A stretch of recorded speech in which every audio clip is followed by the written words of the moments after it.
मित्रों नमस्कार। मैसूर के मैसूर पैलेस से आपका स्वागत है। मैं हूं व्यास जी। मैं मैसूर पैलेस के बाहर खड़ा हूं। अभी मैंने इस मैसूर पैलेस का भ्रमण किया और कुछ तथ्यों को जानने की कोशिश की जो मैं आपके सामने रखना चाहूँगा। ये जो महल आप देख रहे हैं, जो पैलेस आप देख रहे हैं, यह महल का या पैलेस का वह हिस्सा है जो आज की तारीख में आम जनता के लिए खोला गया है। और जो मेरे पीछे आप देख रहे हैं वह मूलतः राजा और उसके परिवार के लोग, जहां मैं खड़ा हूं, यहां पर खड़ी जनता का अभिवादन किया करते थे।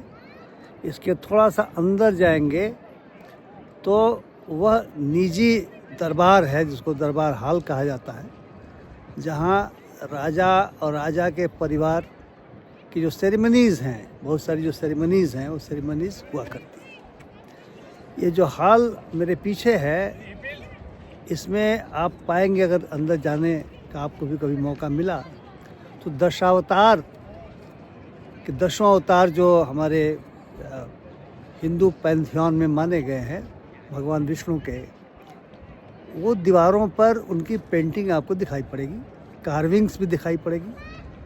और मैसूर राजा की जो देवी, कुल देवी कह सकते हैं, चामुंडेश्वरी थी, उनके भी विभिन्न रूप इस पे दिखलाई पड़ेंगे।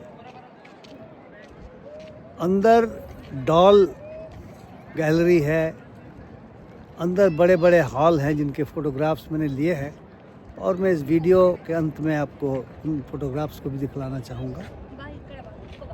राजा जब जाता था इलाकों में तो जो लोग भेंटें देते थे, वह भेंटें भी यहाँ पर रखी हुई हैं लोगों के को देखने के लिए।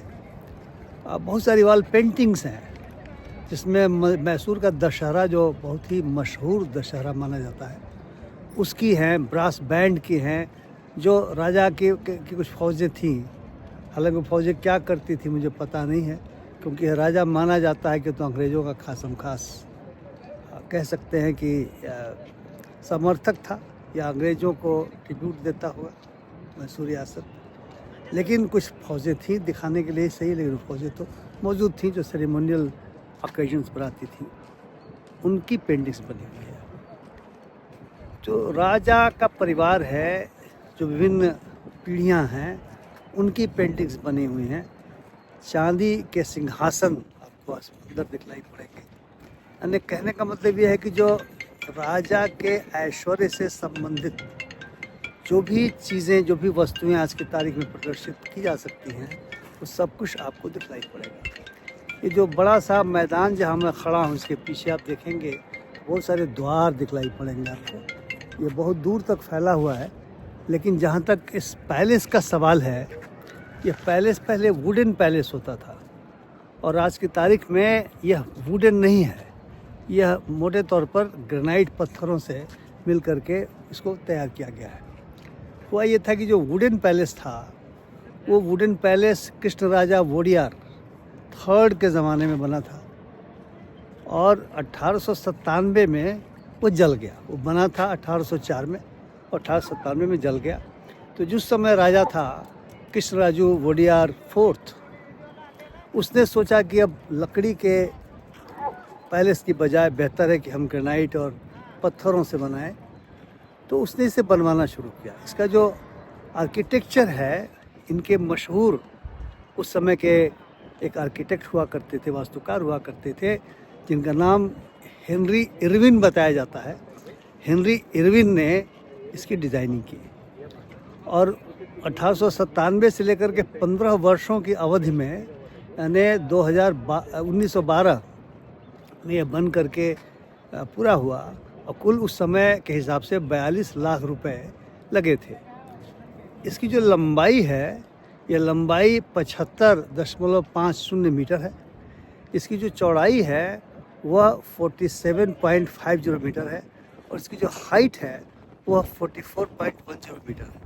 पहले ग्राउंड फ्लोर है और फिर इसके ऊपर फर्स्ट फ्लोर है, और एक रेजिडेंशियल पार्ट भी है जो आम जनता के लिए खोला नहीं गया है। उसमें मैं नहीं जानता कि राज परिवार के लोग अभी रहते हैं कि नहीं रहते हैं, लेकिन ये जानकारी है कि इस पूरे के पूरे महल को संचालित करने के लिए, इसकी देखभाल करने के लिए एक महल का बोर्ड बना है, पैलेस बोर्ड बना है।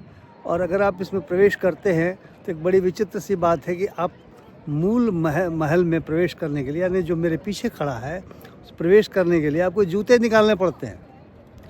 आमतौर से होता तो है कि आप मंदिरों में जाते हैं तो जूते निकालते हैं। इस महल के अंदर मंदिर नहीं है, बाहर मंदिर है। लक्ष्मी नारायण का मंदिर है और एक स्थानीय देवता का मंदिर है संभवतः, या तो शिव के अवतार होंगे, मतलब शिव के रूप होंगे या विष्णु के रूप होंगे।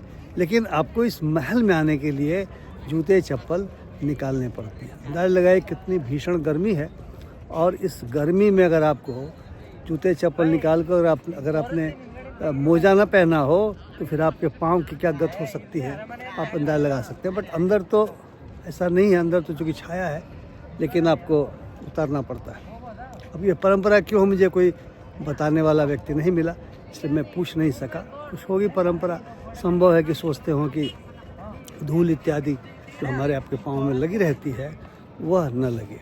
एक और ख़ासियत जो इस महल का है वो यह है कि यह 3 तरह के वास्तुशिल्प को मिला के बना है।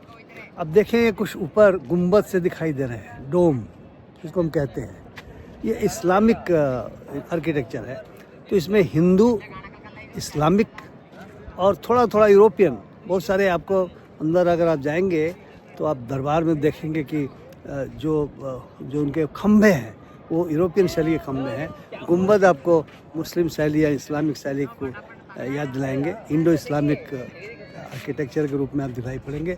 और अंदर चूँकि बहुत सारे देवी देवताओं की मूर्तियाँ भी हैं, और जिस तरीके से मेहराब बना हुआ है, आर्चेज बने हुए हैं, ये हमारे यहाँ बहुत पहले से बनता आ रहा था।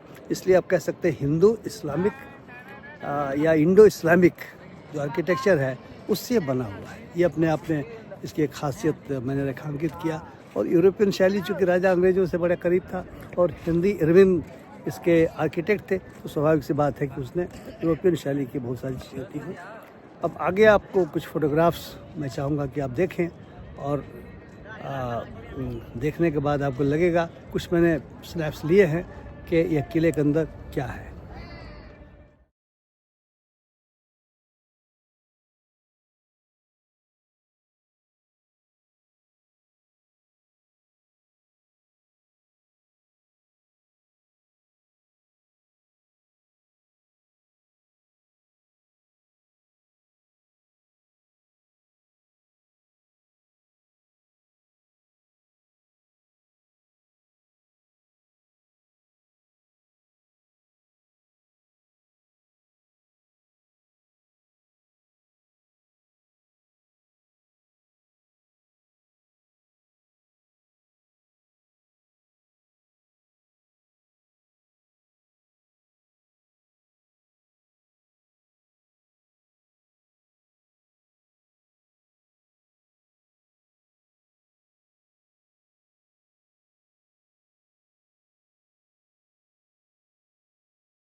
मित्रों, मैं आशा करता हूं कि आपको छोटा सा वीडियो ज़रूर पसंद आया होगा।